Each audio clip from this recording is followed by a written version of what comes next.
Hey everyone, Stanpai here. This video is all about my thoughts on Dragon Ball Super as well as the current state of the Dragon Ball franchise. Now, first, a little bit about my background. I've been a fan of Dragon Ball Z, specifically, since the 90s when it was airing on Toonami on Cartoon Network.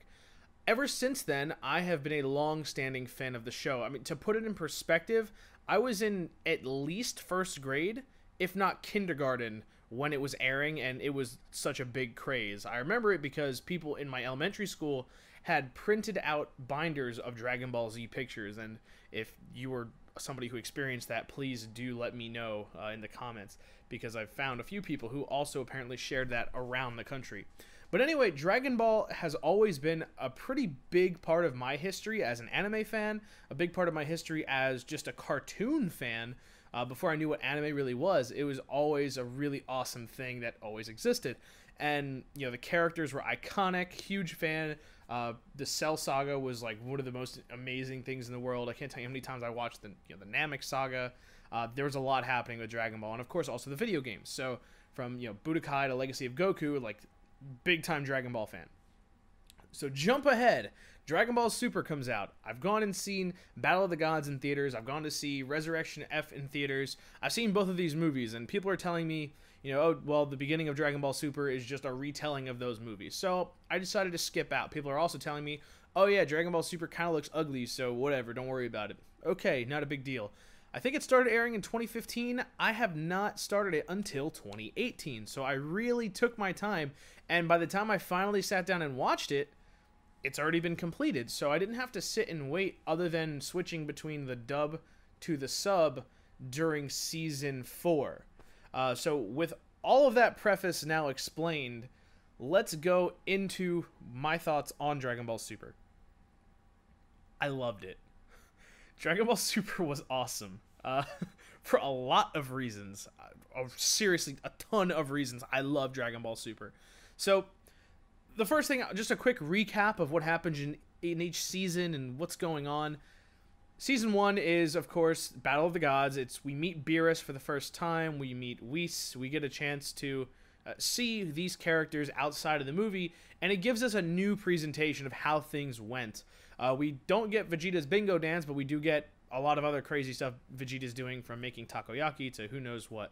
I felt like, one, because it was not dragged out terribly long, it was good. I felt like it was enjoyable. I had laughs. I'm glad I watched it, and I was like, yeah, this was an acceptable alternative to the movie. We go to Season 2. This is the Resurrection F saga, right? The Frieza revival arc in Dragon Ball Super, which is, again, based on the movie, but with some creative liberties that drastically change certain things to be more fan-friendly. My single biggest thing during this part was actually the return. Oh, I'm gonna go spoilers. The return of Captain Ginyu was like the single most important part of this story for me during this particular season of Super. And we had a lot of the same cues that happened with the same fights and things like that going on. So having the character of Tagoma and then having Captain Ginyu steal his body and get into the action was the single most important moment in all of that arc of Dragon Ball Super. I'm so grateful that that happened. And kind of looking at the series as a whole, fan service is the ideal word to describe just what goes down in Dragon Ball Super, because it does not end there. So jumping into the next season, which is the tournament between Champa and Beerus. I hated Champa at first. I thought he was a really irritating character. Vados was pretty cool, but she was just, girl Whis, whatever. The season itself had some interesting stuff, looking for who's going to fight on the team. I can't do it, this person can do it. The actual tournament was really fun to watch. Having Vegeta come into contact with another Saiyan for the first time. Probably the worst thing about this particular season, this ends up being like an important factor for the remainder, but the reveal of Frost being not actually a good guy, but Gasp, an evil villain just like Frieza, I thought it would have been way cooler if we had somebody who was legitimately like a good guy, just of Frieza's race. I would have much rather have seen that, and it was so forced and contrived compared to, like, Frieza does evil stuff, but here's, I'm a good guy, I swear. Oh, good match, handshake. Oh, may the best man win. I've been cheating the whole time. I'm actually literally evil. I hated that. That was the weakest, I think, for that particular season. And I can't really say much more about it. Hit was an awesome new character. I'm so glad he made it into Dragon Ball FighterZ. Hit is one of the coolest dudes in Super, coolest dudes in all of Dragon Ball. Like, really a cool guy. His abilities are awesome. There's a lot of, different time manipulation stuff, like you'd see something like in JoJo, but a cross between the world and King Crimson. But Hit is awesome. He's a combination of time manipulation and Okudo Shinken. So really, really thought Hit was a great character. And again, that whole part was just to watch Hit do stuff was awesome.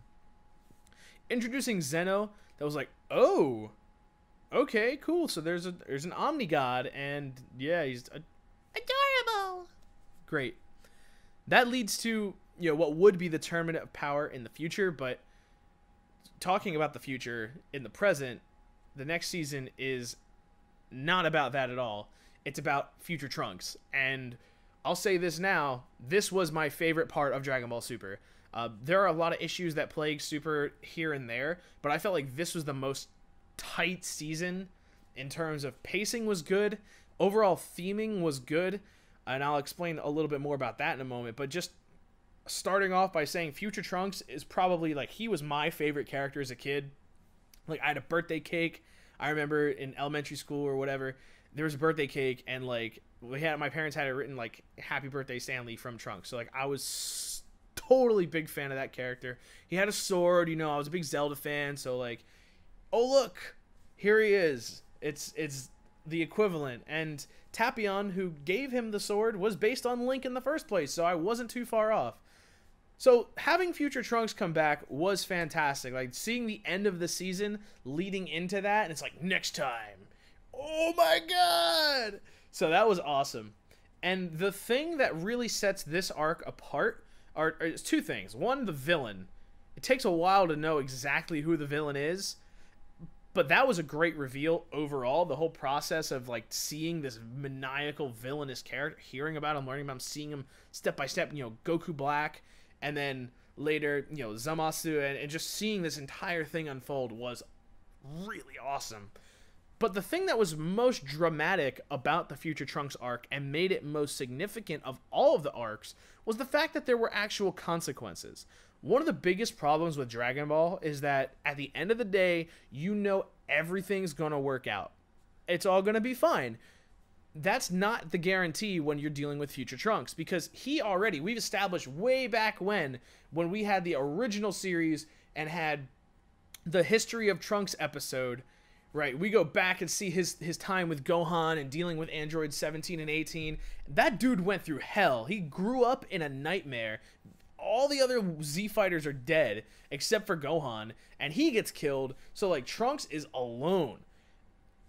Dude, that whole part was, like, so much better than the rest of Dragon Ball Z. Like, the best version of Gohan as far as characterization goes is Future Gohan. And Future Trunks is just as cool, plus he's got his sword. So I always thought he was a great character. I love to design his attacks, even if he's doing some weird, burning attack, whatever. That doesn't matter. What does matter is you don't know what's going to happen. And there's no better way to set up the pace of what is this season going to be like than killing Bulma in the first freaking episode. They have Bulma get disintegrated by Goku Black. Like, that is just intense. And being willing to throw that punch and not pull it at all, not have any, she's dead. No, she's dead. Like, this was not a good arc for anybody in that timeline. And so opening up with Trunks running away from Goku Black, barely making it to the past, where they're like, oh my god, he's injured, and then having him, like, I was always joking and, like, predicting what would happen next. Like, he opens his eyes, he sees Goku, and he just, like, goes at him. That kind of stuff, that kind of trauma that Trunks is dealing with is so much more serious than anything else happening in the rest of Dragon Ball Super. And so for those reasons, initially, it's already my favorite. Because, my favorite character's back.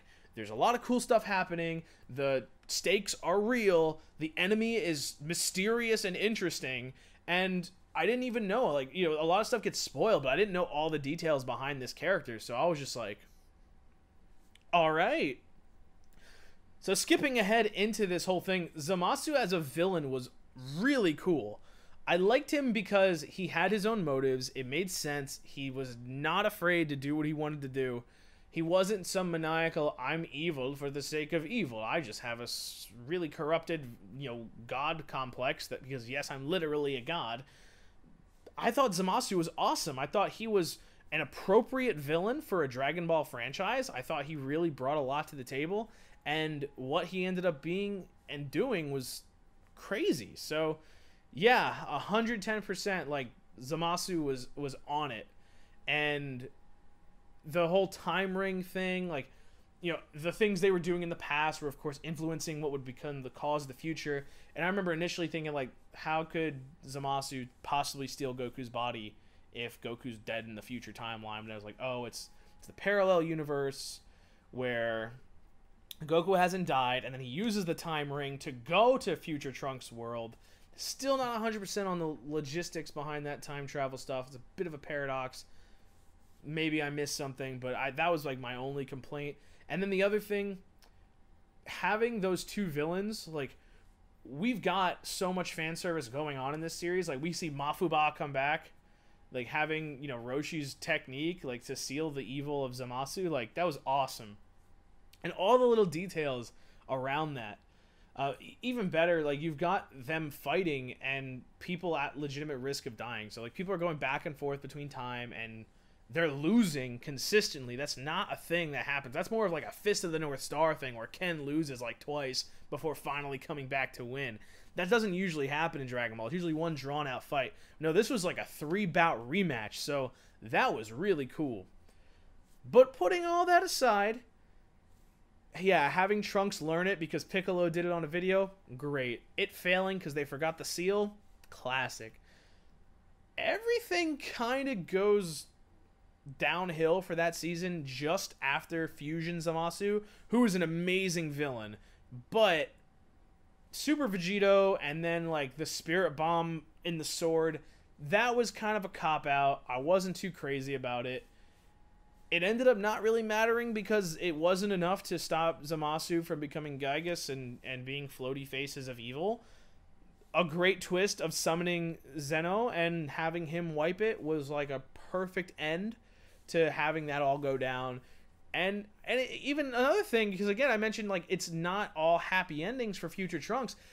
Everything in the world that he was fighting for is gone. Like, he failed. He failed his mission completely. He has to go to another timeline where things didn't go bad in order to have his happy life. He failed. Mission failed.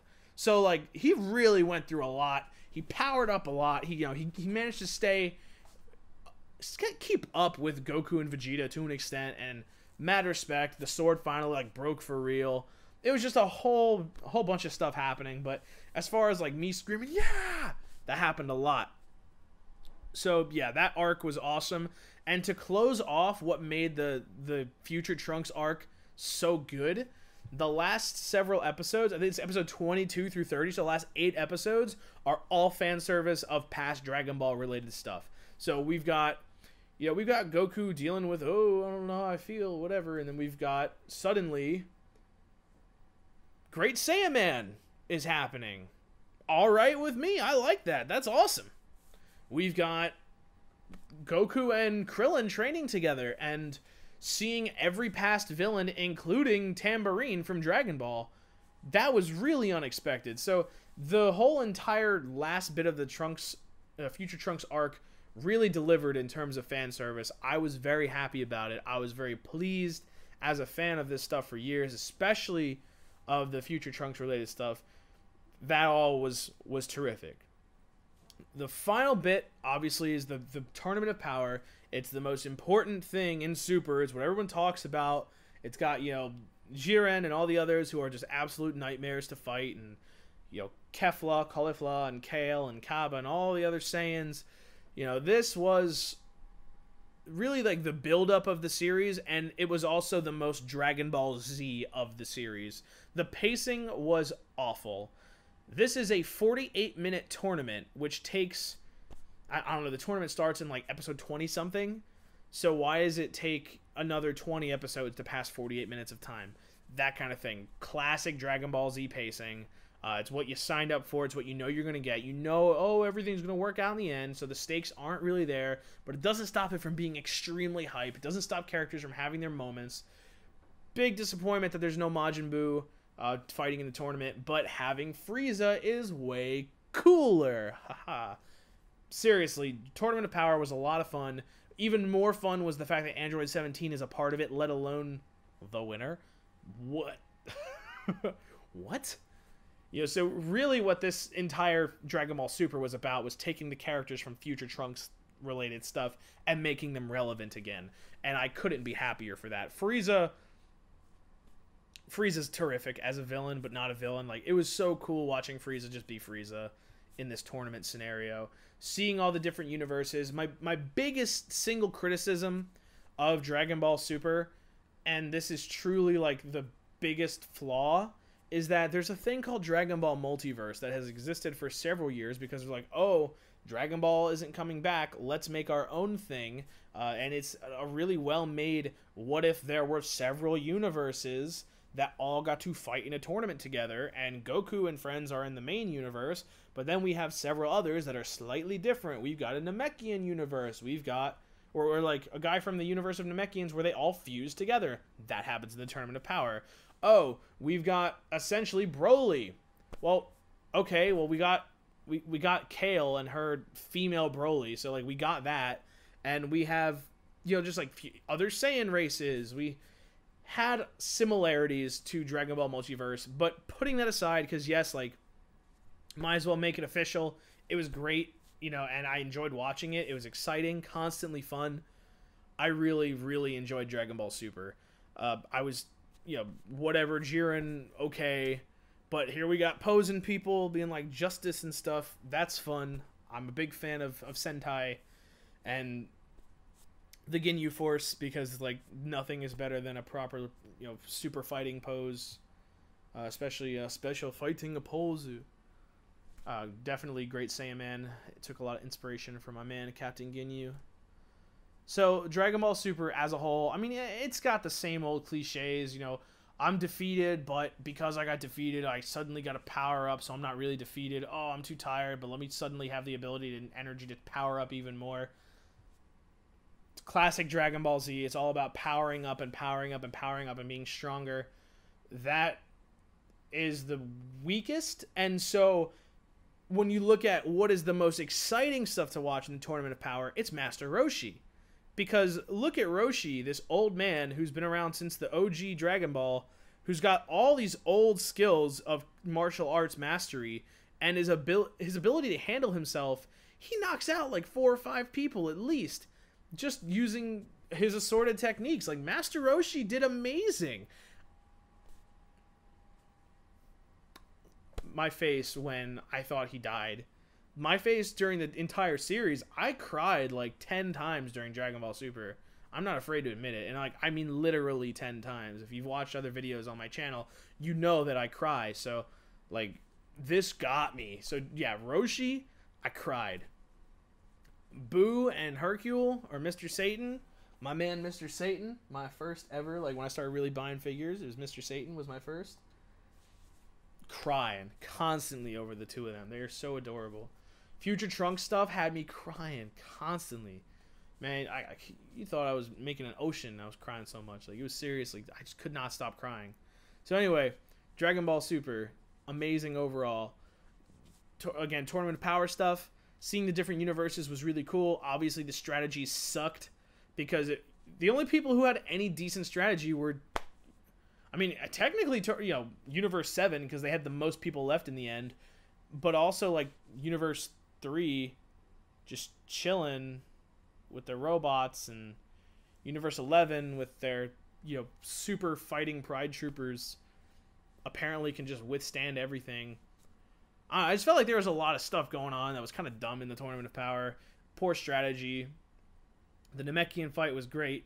A lot of the fights were really awesome, but again, like as hype as Kefla versus Goku was, like, come on, how much are you just gonna keep powering up? But it's a necessary step to unlock Ultra Instinct. Ultra Instinct, a temporary power up that Goku can't do anymore because he pulled it off during the tournament because he needed to. So it was quite literally, you know, circumstantially useful. And outside of that, apparently he doesn't know it. Tournament of Power, predicted the wish before they even finished the tournament. I was like, oh, whoever wins is going to say, give me back all the other universes. Great. Good stuff. Android 17 blows himself up, but he's not dead. Oh, great. A lot of stuff. A lot of stuff happened in that tournament. A lot of stuff that was awesome. A lot of stuff that was just, wow, how many minutes do you really need to keep going? So at the risk of being just like Dragon Ball Super's final season and taking too long to say the same thing that could have been done in far fewer, I really like Dragon Ball Super. I have my complaints about the final season because the pacing is just so painfully slow. But putting that aside, it's got a ton of flaws. There's no real risk in the final season because you know it's going to work out. That's the flaw of these kind of anime. It's rare that you're going to have a bad ending. And in Dragon Ball, you're definitely not going to have a bad ending. So at the end of the day, everyone's going to be happy. Dragon Ball Super was worth my time. And if you're a fan of it like I was for all these years, worth your time. So the next part of this video, which I promised, what are my current views on the current state of the Dragon Ball franchise? I think this is an amazing time to be a fan of Dragon Ball. For starters, we got Dragon Ball FighterZ, it's now like my favorite fighting game.